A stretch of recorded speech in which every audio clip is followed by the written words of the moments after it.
Hindu voter অধ্যুষিত খুলনা ১ আসনে জামায়াতে ইসলামী একজন সনাতন ধর্মাবলম্বীকে প্রার্থী দিচ্ছেন। এই সংবাদ বেশ আলোচনা তৈরি করেছে। সম্ভাব্য প্রার্থী কৃষ্ণ নন্দীও বললেন দল তাকে প্রস্তুতি নেওয়ার নির্দেশ দিয়েছে। বিএনপি সহ অন্য দল ও ভোটাররা বিষয়টি ভিন্নভাবে দেখলেও জামায়াত বলছে তাদের প্রার্থী হতে ধর্ম কোনো বাধা নয়। ক্যামেরায় সোহেল রহমানকে নিয়ে বিস্তারিত জানাচ্ছেন কনক রহমান। সনাতন ভোটারদের ভোট ব্যাংক হিসেবে পরিচিত খুলনা ১ আসন। বটিয়াঘাটা দাকব উপজেলা নিয়ে এই আসনে জামাত ১৯৯৬ সালে প্রার্থী দিয়ে জামানত হারিয়েছিল।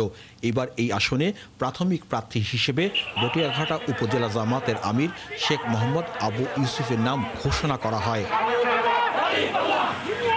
কিন্তু হঠাৎ করে এই আসনে জামাতে ইসলামের প্রার্থী হিসেবে সামাজিক যোগাযোগ মাধ্যম সহ বিভিন্ন আলোচনায় নাম আসে কৃষ্ণ নন্দীর। ৭১ টেলিভিশনের কাছে তিনি স্বীকার করেন দল তাকে প্রস্তুতি নেওয়ার নির্দেশ দিয়েছে। বলেছে যে যান, আপনি এলাকায় যান, যে একটু কাজ করেন। বটে কাটার জন্য আমার জন্য খুবই ভালো হবে, যেহেতু হিন্দু অধ্যুষিত এলাকা, আমি একজন হিন্দু মানুষ, আর জামাতের থেকে হিন্দু মানুষের প্রার্থী দিচ্ছে, সেই হিসাবে আমার জন্য খুব ভালো হবে। এই আসনে মোট ভোটার ৩,০৩,০০০, এর ৬০ ভাগ সনাতন ধর্মের। সেই অঙ্ক কষে কৃষ্ণ নন্দীকে প্রার্থী করতে চাইছে জামাত। তবে তিনি এই আসনের বাসিন্দা নন, তাই ভোটাররা বিষয়টিকে একটু ভিন্নভাবে দেখছেন। তারা বলছেন হিন্দু প্রার্থী দিয়ে ভোট ভাগিয়ে নেওয়ার কৌশলে হাঁটছে জামাত। বাইরেতে এসে দাঁড়াবে কেন, এলাকা তো বহু প্রার্থী আছে।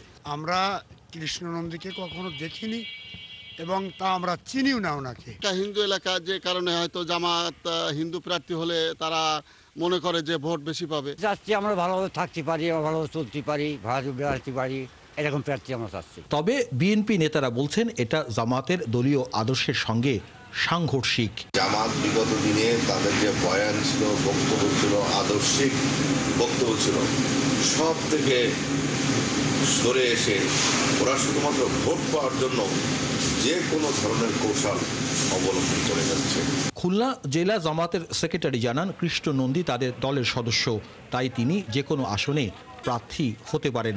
এখানে ধর্ম ও এলাকা কোনো বাধা নয়। হয়তো কেন্দ্র কোনো নেতার সঙ্গে তাদের সাথে কথা হতে পারে, কিন্তু আমাদের দলীয় ফর্মে এটা এখন পর্যন্ত অফিসিয়াল ভাবে এটা এখন পর্যন্ত তাকে প্রার্থী ঘোষণা দেওয়া হয়নি, এটা কেন্দ্র বলতে পারবে। গত ৩১ অক্টোবর খুলনার ডুমুরিয়ায় জামাতের হিন্দু শাখার সম্মেলনে সভাপতিত্ব করে আলোচনায় আসেন উপজেলা শাখার সভাপতি কৃষ্ণ নন্দী।